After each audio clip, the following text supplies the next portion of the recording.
क्या आपने कभी सुना है एक ऐसा भात जिसमें भगवान खुद शामिल हुए हों? एक ऐसा भात जिसमें 56 करोड़ का खजाना भर दिया गया हो, और वो भी इंसानों के हाथों से नहीं बल्कि सीधे श्री कृष्ण के हाथों से। ये कोई कल्पना नहीं, ये सैकड़ों साल पुरानी सच्चाई है। एक कहानी जो आज भी भक्तों के दिल में जिंदा है। कहानी शुरू होती है गुजरात के एक छोटे से गांव से, जहां जन्म लेते हैं नरसी भगत।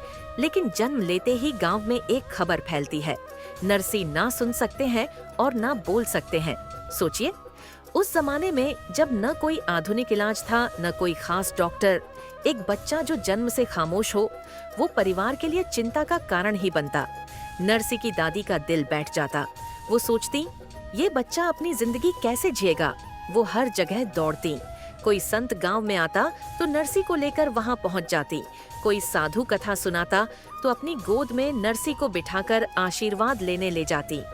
दिन पर दिन यही चलता रहा, और फिर एक दिन गांव में एक महात्मा आते हैं। उनका नाम सुनकर पूरे गांव में भीड़ लग जाती है।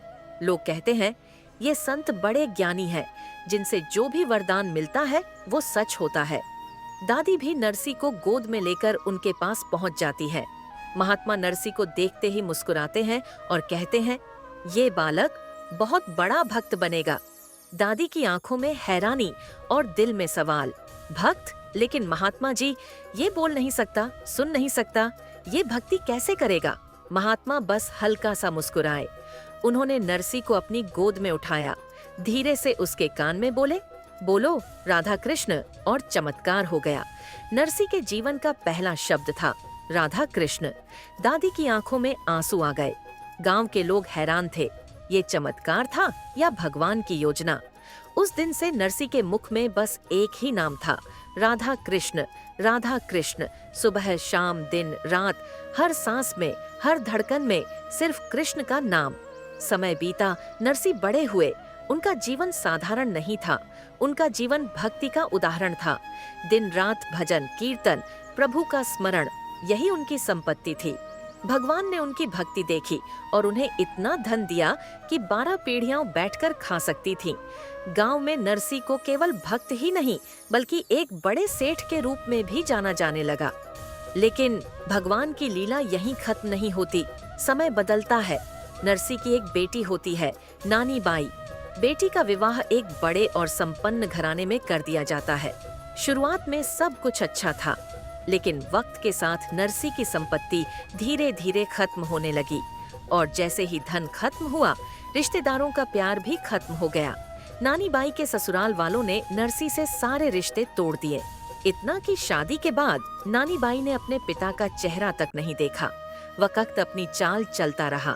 नानी बाई की एक बेटी हुई और अब उसकी शादी की तैयारी होने लगी। परंपरा के अनुसार शादी में भात भरना था। भात यानी वह रस्म जब मामा अपनी बहन को आशीर्वाद स्वरूप चुनरी, चूड़ा, गहने, कपड़े और उपहार देता है। लेकिन नानी बाई के ससुराल वालों ने सालों तक नरसी से कोई संपर्क तक नहीं रखा था, और अब अचानक शादी में भात भरने का न्योता आया। सिर्फ न्योता ही नहीं, साथ में एक लंबी चौड़ी लिस्ट भी आई, जिसमें लिखा था सोने के गहने, हीरे जवाहरात, कपड़े और यहाँ तक कि घर के नौकर तक के लिए कीमती उपहार। नरसी के पास कुछ भी नहीं था, लेकिन परंपरा भी निभानी थी और बहन बेटी का मान भी रखना था। नानी बाई की बेटी की शादी का दिन जैसे जैसे करीब आ रहा था, नरसी भगत के दिल की धड़कनें भी तेज हो रही थीं। गांव में ढोल नगाड़े बज रहे थे, घर घर मिठाइयां बन रही थीं। लेकिन नरसी के घर में एक अजीब सा सन्नाटा था, क्योंकि शादी में भात भरना था। गांव में ये परंपरा सदियों से चली आ रही थी। भात यानी मामा का आशीर्वाद। जब मामा अपनी बहन को और भांजी को नए जीवन की शुरुआत पर स्नेह से उपहार देता है।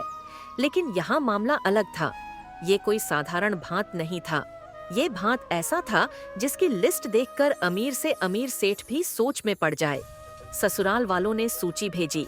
सोने का मुकुट, हीरे जवाहरात का हार, चांदी के बर्तन, बहन के लिए रेशमी चुनरी और चूड़ा, दामाद के लिए शाही पोशाक, यहाँ तक कि घर के सेवकों और पहरेदारों के लिए भी सोने के उपहार। ये मांगे सुनकर गांव के लोग फुसफुसाने लगे। नरसी के पास तो अब कुछ नहीं बचा। ये भात भरना इनके बस की बात नहीं। बस देखना, इस शादी में इनकी इज्जत मिट्टी में मिल जाएगी। लेकिन नरसी शांत थे, चेहरे पर एक हल्की मुस्कान और होठों पर एक ही नाम, राधा कृष्ण। लोग पूछते, नरसी भाई इतना बड़ा भात कैसे भरोगे?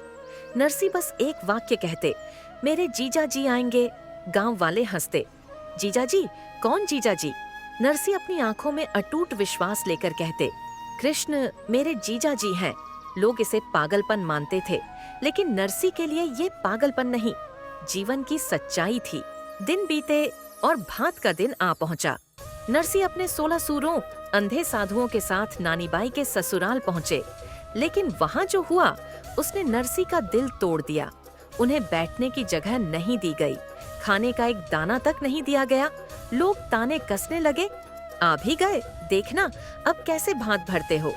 इसी बीच नानी बाई अपने पिता से मिलने आई। उनकी आंखें नम थीं। पिताजी, आपने क्यों तकलीफ की? आपके पास तो कुछ भी नहीं है। ये लोग आपको अपमानित करने के लिए बुलाए हैं। नरसी ने मुस्कुराकर कहा, बेटी तुम्हारे भात में मैं नहीं, तुम्हारे जीजा जी आएंगे। नानी बाई हैरान, जीजा जी? नरसी शांत स्वर में बोले, कृष्ण जी। लेकिन भीतर ही भीतर नरसी भी परेशान थे। वो पास के एक कमरे में गए, फर्श पर बैठ गए और कृष्ण से संवाद करने लगे। कृष्ण, तू सब जानता है, तेरे भक्त की इज्जत दांव पर लगी है।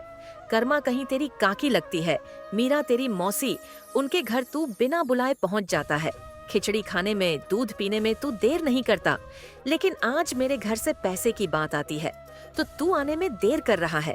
ये कोई शिकायत नहीं, ये वो आत्मीयता थी जो केवल एक सच्चे भक्त और भगवान के बीच होती है।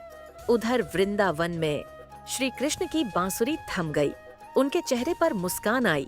उन्होंने रुक्मिणी की ओर देखा और बोले, आज मेरा साला भात में है और जीजा को तो जाना ही पड़ेगा। फिर हुआ वो जो इतिहास में दर्ज हो गया। कृष्ण ने महाजन का रूप धारण किया। शाही रेशमी वस्त्र, सोने की जरी वाली पगड़ी, मोतियों की माला, हाथ में खजाने से भरी पोटलियां। दिन ढल रहा था। आसमान में सुनहरी लाली फैल चुकी थी। नानी बाई के ससुराल का आंगन सज धज कर तैयार था, लेकिन भीतर ही भीतर सबकी नजरें एक दिशा में थीं।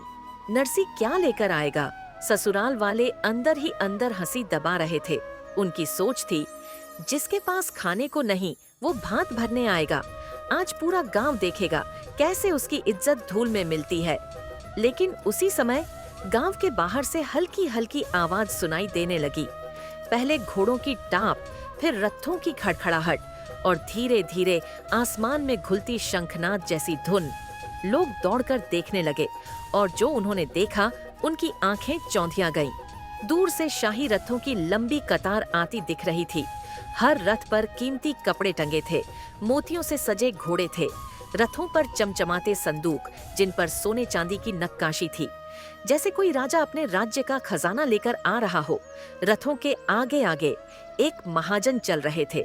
रेशमी वस्त्र, सोने की जरी वाली पगड़ी, मोतियों की माला, पैरों में मोर पंख से जड़ी पायल, चेहरे पर तेज ऐसा जिसे देखकर दिल में भक्ति की लहर उठ जाए।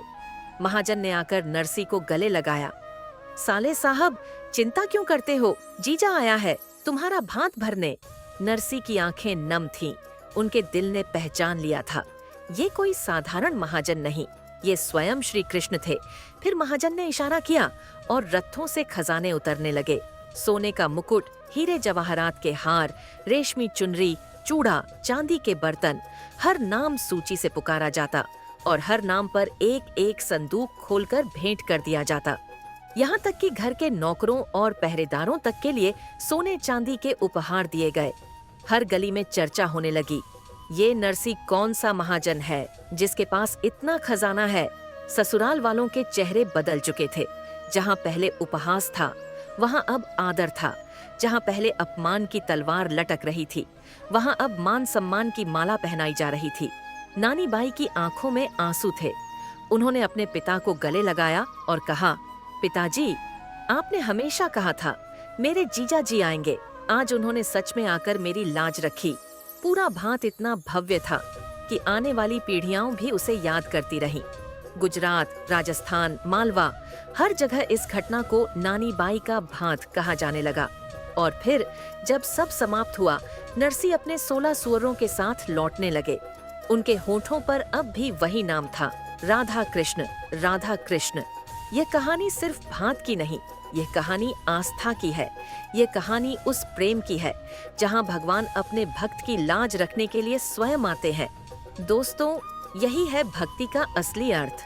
भक्ति सिर्फ माला फेरने में नहीं, भक्ति उस विश्वास में है जब परिस्थितियां असंभव हों, तब भी हम कहें, मेरे जीजा जी आएंगे, मेरे कृष्ण आएंगे।